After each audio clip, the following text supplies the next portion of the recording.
It's roughly 6 a.m. in Israel. A series of fighter jets takes off, armed with long-range high-precision missiles.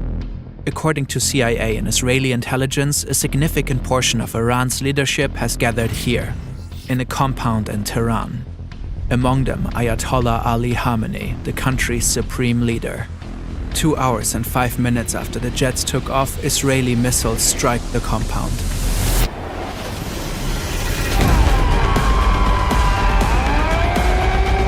This is how the Israeli and US attacks on Iran unfolded, how the country's leader was killed, and what has happened since. شهد شعیب گوارای شهادت را نوشیدند و به ملکوت اعلی پیوستند. By the time this video is published, new details might have emerged. The US, Israel, and Iran have a long history of tensions. Until 1979, Iran was an authoritarian monarchy ruled by Shah Mohammad Reza Pahlavi. He was supported by the US. When his regime was overthrown in the Iranian Revolution, Ayatollah Ruhollah Khomeini took control of the country and founded the Islamic Republic. He was determined to transform Iran into a country ruled by Islamic law. Khomeini abandoned the former Shah's pro-Western stance. The US and its close ally Israel were declared sworn enemies. Especially the opposition of Israel became a strategic and ideological goal. Ruhollah Khomeini died in 1989 and was succeeded by Ali Khamenei, a cleric who quickly rose through the ranks and had become a key figure in the religious leadership of the country. Over time, Iran, Israel, and the US repeatedly engaged in conflicts. Sanctions were imposed onto Iran. Iran became a key financier of anti-Israeli militias in the region. In 2002, it was uncovered that Iran was enriching uranium at 2 secret locations. The enriched uranium could be used for nuclear reactors or nuclear weapons, a fear the US and its allies had had for a while already. Iran has repeatedly denied its alleged pursuit of nukes. The US and Israel ran many attempts to stop the nuclear program. Through cyber attacks, the assassination of key scientists, and especially in the US's case through diplomacy. In 2015, the Obama administration and the Iranian regime agreed to a nuclear deal. This is a good day, because once again we're seeing what's possible with strong American diplomacy. Under the nuclear deal that we, our allies and partners, reached with Iran last year, Iran will not get its hands on a nuclear bomb. However, in 2018, President Trump pulled out of the deal. The fact is, this was a horrible one-sided deal that should have never, ever been made.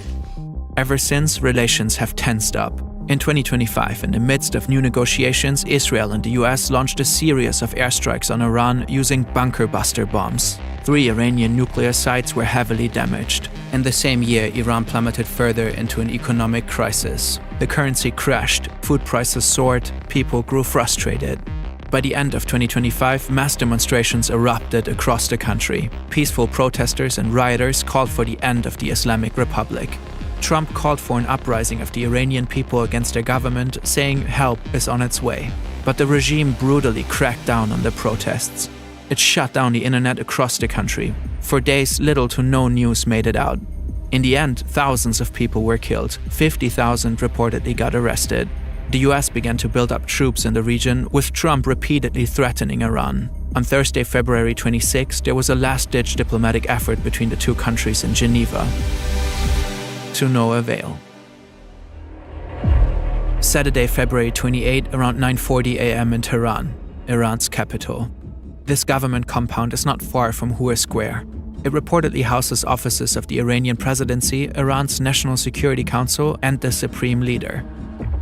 Since 2025, the US has apparently gained specific insights how Ayatollah Khamenei and the Islamic Revolutionary Guard Corps communicate and move while under pressure. Reportedly, the CIA has tracked Khamenei for months. They've mapped his whereabouts and studied his patterns. They're confident he's here today, and they learned of a meeting of top Iranian officials on site. The US and Israel originally intended to strike at night under the cover of darkness. But they reportedly moved their time of attack. This opportunity was too good to miss. Suddenly, Israeli missiles hit the buildings. During impact, several national security officials are in one of them. Supreme Leader Khamenei reportedly in another. Afterwards, satellite imagery shows heavy damage to the buildings. Black smoke is rising. Geo-confirmed footage recorded here also shows massive amounts of smoke in the area of the compound. A picture taken here, too. Ali Hosseini Khamenei died in the attack. Also killed Suyid Abdorrahimouzavi, Chief of Staff of Iran's armed forces, Ali Shamkhani, head of the National Defense Council, Muhammad Pakpour, Commander-in-Chief of the IRGC, Aziz Nazerzadeh, Defense Minister. According to Israeli news, a total of 30 senior Iranian officials were killed in just half a minute in the opening strike. The operation was dubbed Roaring Lion in Israel and Epic Fury in the US. It has been planned for months. Masoud Pezeshkian, president of Iran, however, survived. Ali Larijani, secretary of the Supreme National Security Council, vowed Iran would fight back and assured continuity of governance.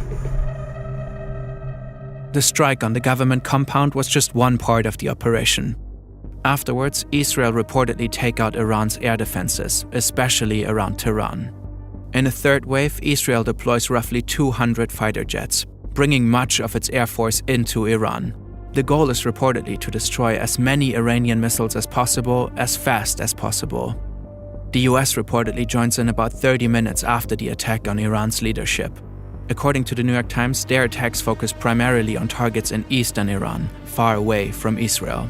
They also attacked the Iranian fleet. Reportedly, US warships fired Tomahawk cruise missiles at Iranian targets. American ground forces use artillery rocket systems. Several military and command centers in Tehran are hit by Israeli airstrikes. Further explosions are reported in Iranian cities across the country. Trump releases a video officially announcing the military operation and urges the Iranian people to take over their government. When we are finished, take over your government. It will be yours to take. Netanyahu later does the same. נבטיח את נצח ישראל. Shortly after their announcement, an airstrike hits the Sarayeh Tayyibi Elementary Girls' School in Minab, Hormozgan province. Iranian state media and officials claim that at least 175 people got killed, most of them likely children. These numbers have not yet been confirmed independently. According to the New York Times, the school is adjacent to an Iranian naval base. US Central Command announced an investigation into the strike. Iran launches Operation True Promise 4 and the retaliatory strikes begin. Countless missiles are fired at dozens of sites across the Middle East. More than 200 missiles are launched at Israel alone. In solidarity with Iran, the Houthis in Yemen announced that they will resume attacking shipping lanes in the Red Sea. This effectively ends a 3.5-month pause following the 2025 Gaza ceasefire. The US-led coalition reportedly intercepts several drones and missiles heading towards Erbil in the Kurdistan region of Iraq with no casualties. Multiple news outlets later report explosions near Erbil International Airport where US soldiers are stationed. That afternoon, Dubai International Airport is hit with an Iranian drone, striking Terminal 3 and effectively closing UAE airspace. Several luxury hotels like the Burj Al Arab and Fairmont de Palm are set on fire. It's unclear whether this was the result of a direct attack or if the fires were caused by debris from intercepted missiles. But the UAE isn't the only country targeted by Iran. In Bahrain, missile and drone attacks hit the US Navy 5th Fleet headquarters. Footage shows what appears to be an Iranian Shahed drone striking a tower block roughly 20 minutes from the facility. In Qatar, the Ministry of Interior reports 66 ballistic missiles were fired at the country. The debris reportedly injured at least 8 people. In Saudi Arabia, the Prince Sultan Air Base is targeted by ballistic missiles, which are reportedly successfully intercepted. In Jordan, the military reports that it has intercepted and downed 49 drones and ballistic missiles, likely headed for the major US military bases across the country. In Kuwait, Iranian drones strike 2 passenger terminals of the Kuwait International Airport. In Syria, debris from an Iranian missile kills at least 4 civilians while injuring several others. Both Qatar and Saudi Arabia announced that they reserve the right to respond. The Arab League condemns Iran's attacks. Following the blanket strikes by Iran, NATO senior command said its missile defense systems in Europe and its early warning radar in Turkey are on alert. Some experts warn that Iran may activate sleeper cells in Europe and North America. There are many more events and details we can't cover in this video, as attacks continue back and forth. So let's zoom out a bit. The US's involvement in the attacks is controversial. On Truth Social, Trump said this: Our objective is to defend the American people by eliminating imminent threats from the Iranian regime. Its menacing activities directly endanger the United States, our troops, our bases overseas, and our allies throughout the world. It's an argument for a war of necessity. An attack was looming across the sea, so the US had to strike preemptively. But it's unclear how Iran's activities directly endangered the United States. Iran was apparently years away from obtaining a nuclear weapon, according to the US's own intelligence. The country's ballistic missile arsenal is estimated to reach no more than 3,000 kilometers, a threat to neighboring countries, but not to the US. Iran might have been attacked because it was in a uniquely weak position, as a type of preventive measure. This might make this a war of choice, not one of necessity. These preventive wars are often condemned internationally, not only because they're optional, because if every nation went out to strike adversaries who they thought were temporarily weak, we would live in a world of constant war. According to international law, a war of choice would be illegal. There are also discussions whether the attack was in violation of the US Constitution. Trump started the war without congressional approval.